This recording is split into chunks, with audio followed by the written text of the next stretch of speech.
18वीं लोकसभा 36 का आंकड़ा। तो आज की चर्चा के बड़े मुद्दे क्या है? 4 बड़े मुद्दे हैं। पहला मुद्दा है विपक्ष की संख्या बढ़ने से क्या संसद चलेगी या थम जाएगी।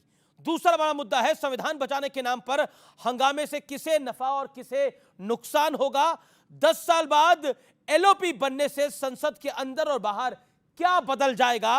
और चौथा बड़ा मुद्दा संसद में अहम बिल पास कराने के लिए सरकार और विपक्ष के बीच में अब टकराव और ज्यादा बढ़ेगा और ज्यादा भीषण होगा ये रण। ये महत्वपूर्ण है। मेरे युवा मित्र हैं, उनके लिए जोरदार तालियां एक बार फिर से। मेरे साथ शिवम त्यागी है, भारतीय जनता पार्टी के नेता प्रवक्ता, उनका अभिनंदन है। शांतनु गुप्ता है मेरे साथ, राजनीतिक विश्लेषक, जोरदार तालियों के साथ उनका अभिनंदन है। राजकुमार भाटी है समाजवादी पार्टी के नेता प्रवक्ता, जोरदार तालियों के साथ अभिनंदन करिए। मेरे साथ प्रोफेसर अनवर पाशा है, प्रवक्ता आरजेडी के, उनका अभिनंदन है। विवेक श्रीवास्तव है, नेता लेफ्ट के, उनका अभिनंदन है।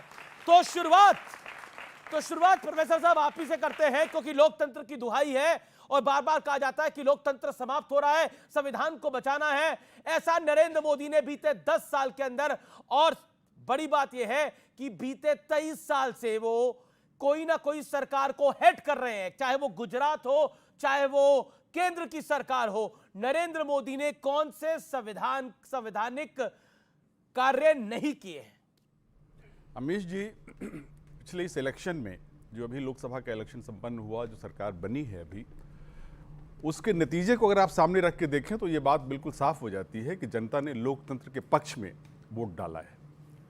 और इसलिए लोकतंत्र को बचाने का काम जनता ने इसलिए किया है कि पिछले 10 वर्षों में केंद्र में जो सरकार थी, भारतीय जनता पार्टी की सरकार, बल्कि उस वक्त तो मैं ये नहीं कहूँ कि एनडीए की सरकार थी, वो मोदी जी की सरकार थी। और मोदी जी की सरकार जिस तरह के रास्ते पर चल पड़ी थी, अलोकतांत्रिक तरीके जिस तरह से अपना रही थी, उस अलोकतांत्रिक तरीके से जनता त्राहित थी, आहत थी। एक इंटरवेंशन है अलोकतांत्रिक, जैसे क्या? फॉर एग्जांपल देके समझा दीजिए, आसान हो जाएगा हमारे व्यूअर्स के लिए, हमारे दर्शकों। संविधान, ये पहली बार ऐसा हुआ, देश की जो राजनीति है उसमें पहली बार ऐसा हुआ संसद में कि एक बार एक साथ 150 सांसदों को सस्पेंड कर दिया गया। बिल्कुल मनमाने तरीके से सारे फैसले लिए जाते रहे। यह बताया जा रहा था कि देश में कोई है ही नहीं, कोई विपक्ष नहीं है। जनता को भी इग्नोर करके किसान जिस तरह से बैठे रहे, किसानों ने जिस तरह से बॉर्डर पे अपने 700 किसानों ने जान की आहुति दी, 1 साल से ज्यादा अरसे तक बैठे रहे, मोदी जी ने बिल्कुल उनको नोटिस नहीं लिया। 700 किसान जो मरे वहां, उनको आज तक मोदी जी ने श्रद्धांजलि नहीं पेश की। ये तमाम चीजें क्या बताती हैं? यानी हम तानाशाह हैं, हम जैसे चाहेंगे इस देश को रूल करेंगे, संविधान की कोई परवाह हम नहीं करेंगे। ये लोकतांत्रिक देश में इस तरह की व्यवस्था नहीं चल सकती है, और जनता ने इसका जवाब दिया है और मोदी जी को बता दिया है कि आपको लोकतंत्र के दायरे में रहकर काम करना पड़ेगा। आप जिस तरह से तानाशाही काम मोदी को ही करना पड़ेगा, लोकतंत्र के दायरे में रहकर करना हम भी करेंगे। जनता ने हमें मैंडेट दिया है तो ठीक कि है, हम लगाम लगाएं। जब आपको लगाम लगाने का काम दिया है, उनको चलाने का काम दिया है, ये बात तो स्पष्ट है, ये तो आपने खुद ही बोली।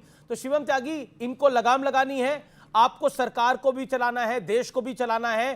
तो बीते 15 दिनों के अंदर आपने क्या किया है और विपक्ष ने क्या किया है, इसकी रिपोर्ट कार्ड भी आप लोगों ने जारी कर दी है। लेकिन इस बार विपक्ष के तेवर और कलेवर दोनों बहुत जबरदस्त है। क्या भारी पड़ने वाला है ये सदन, ये सत्र?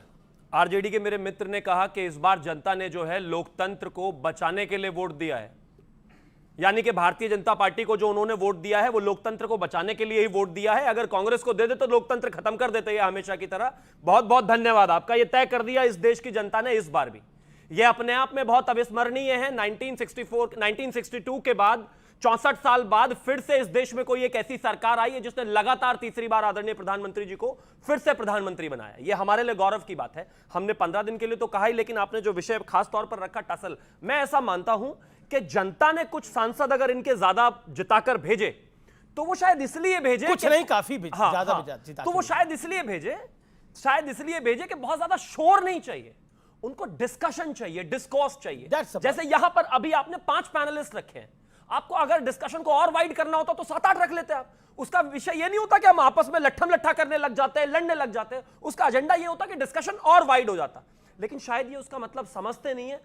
संख्या चाहे इनकी कुछ भी रही हो, लगातार कहीं ना कहीं अवरोध उत्पन्न करना, महिला मार्शल को पीट देना, शीशे को फोड़ देना, लगातार हंगामा करना, डिस्कशंस पे वॉकआउट करना, उसी तरह का रवैया इनका रहा है। हमें पूरी उम्मीद है इस बार कि जब संसद चलेगी तो कहीं ना कहीं डिस्कॉर्स भी होगा, डिस्कशन भी होगा, जनता के मुद्दों पर बात भी होगी। और मैं मानता हूं कि हम जैसे डिस्कशंस पहले देखा करते थे, शायद उस तरह के डिस्कशंस हो। जी राजकुमार भाटी, अब आपका वक्त है, मैं आपके पास आता हूं।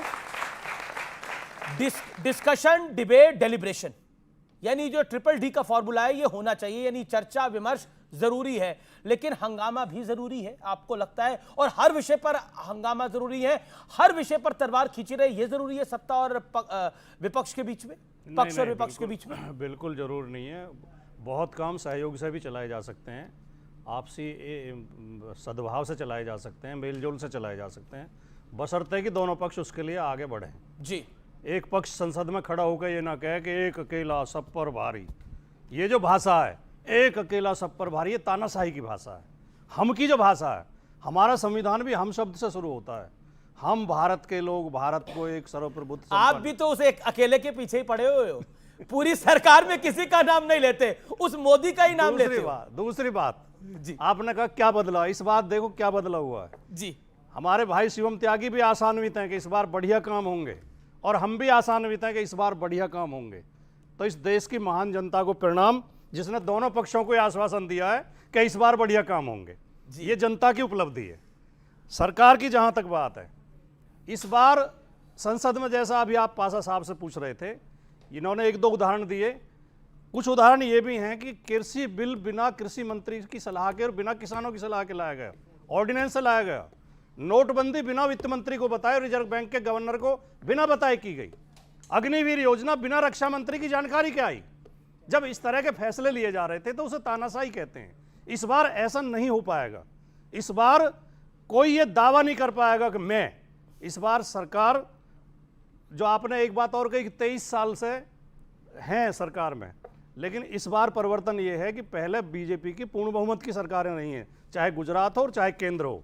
इस बार वो बैसाखियों पर टिकी हुई सरकार है, और बैसाखी भी वो दो हैं। पूरे चुनाव जो मोदी जी के बीजेपी का कोर जो मुद्दे हैं उन पे उनकी असहमति है जी, चाहे वो अग्निवीर हो, चाहे वो सीए हो, चाहे वो ये मुस्लिम आरक्षण वाला मसला हो, चाहे दूसरे मसले हो, उन पे उनकी ठीक है। असहमति है। शांतनु गुप्ता, क्या आपको और लगता है, आखिरी जब बात ये बोलते हुए जी जी जी कि 2 ये मिनट जो, हो गए सर। हाँ, आपने एक चीज और पूछी थी कि इन 15 दिन की क्या उपलब्धि। इन 15 दिन में लीक की सरकार सिद्ध हुई है। ये पेपर लीक हुए हैं, नीट का पेपर लीक हुआ, नेट का पेपर लीक हुआ, यूपी पुलिस का भर्ती का लीक हुआ, समीक्षा अधिकारी का लीक हुआ, और तो और राम मंदिर की छत भी लीक हो रही है, उसमें भी पानी टपक रहा है, अयोध्या की सड़कें धंस रही हैं। इससे सिद्ध होता है कि इन्होंने राम को भी नहीं बख्शा, ठीक है, उसके निर्माण में भी घपला है। जी जी, मैं रुक करता हूं। क्या आपको लगता है ये जो बैसाखी की सरकार, बार बार विपक्ष कह रहा है तानाशाह, नरेंद्र मोदी को कोई पहली बार नहीं बोला जा रहा, अरसे से बोला जा रहा है, और संविधान बचाने की ये लड़ाई है, क्या आपको लगता है कि इस बार, क्योंकि विपक्ष जो है वो थोड़ा मजबूती के साथ आया है सदन के अंदर, तो क्या आपको लगता है इस बार और मुश्किल होगा सदन चलाना? मुझे इस बात की खुशी है कि भारत में तीसरी बार लोकतंत्र फिर से स्थापित हुआ है, तीन बार की सरकार के बाद, और फिर से एक पूर्ण बहुमत की एनडीए सरकार बनी है। क्योंकि देखिए, पिछले 40 साल में जब राजीव गांधी को 414 सीट मिली थी, उससे 2014 तक अमीश भाई किसी को पूर्ण बहुमत नहीं मिला। ना तो किसी अलायंस को, पीपल्स अलायंस को पूर्ण बहुमत मिला, ना किसी पार्टी को पूर्ण बहुमत मिला। जब पूर्ण बहुमत की सरकार होती है तो एक सुचारू रूप से चलती है। मोया मित्रा जी को मैं सुन रहा था, उन्होंने ओम बिरला की फिर वो नकल बना रही थी। ये मुझे फिर लगता है कि इस तरह से पार्लियामेंट चलेगी क्या? वो हमने पहले देखा था राजदीप धनखड़ जी की कोई नकल बनाता था, मिमिक्री बनाता था। अभी इतनी शालीनता तो रखनी पड़ेगी कि पद में कौन है, क्या आपके थोड़े से संख्या क्या ज्यादा आ गई, आप ऐसे इतराने लगे। देखिए, तीसरी बार प्रधानमंत्री मोदी प्रधानमंत्री बन चुके हैं। बड़े बड़े लोग तीसरी बार नहीं, चाहे मार्गरेट थैचर हो, चाहे टोनी ब्लेयर हो, तीसरा टर्म कोई नहीं देख पाया। तो तीसरा टर्म विश्व में, भारत में नहीं, शिवम माई ने तो भारत में कहा, भारत में 60 साल पहले आया था नेहरू का। विश्व में ऐसे कम नेता हैं जिनका तीसरा बहुत टर्म बड़ी बात है, इसमें कोई दो राय नहीं है। नरेंद्र मोदी का तीसरा टर्म बड़ी बात है। एक जिसे कहते हैं कि अगर आपको नंबर ज्यादा मिले तो ह्यूमिलिटी ज्यादा होनी चाहिए, थोड़ा बेहतर आया। अभी भी विपक्ष के लायक आपको देश की जनता ने समझा, विपक्ष में लेके आया, नहीं तो सरकार में लेके आता। लेकिन ह्यूमिलिटी आने की बात जो होनी चाहिए थी, उसमें ऐसा लग रहा है कि अब, जैसा बीजेपी आरोप लगा रही है कि अक्खड़पन आ गया है, कि अब हमारी सुननी पड़ेगी, हमारी नहीं सुनोगे तो तुम तानाशाह, हमारी नहीं सुनोगे तो तुम संविधान बदलने जा रहे हो। यह नैरेटिव बिल्ड करने का विपक्ष ने प्रयास किया कि बीजेपी आएगी संविधान बदलेगी, मोदी आएगा तो संविधान बदलेगा। 10 साल से मोदी है जी, कौन सा संविधान बदल गया? संविधान तो एक ही बार ही रोका गया इस देश के अंदर, जो इंदिरा गांधी ने रोका था। आपके इतिहास की पुस्तकों में बच्चों को क्या पढ़ाया जाएगा यह तक बदला गया है इस देश के अंदर। जेएनयू जैसी संस्थाओं को खत्म करने की कोशिश की गई है, और ये जो बदलाव आया है ये यहां बैठे हुए युवा लेकर के आए हैं।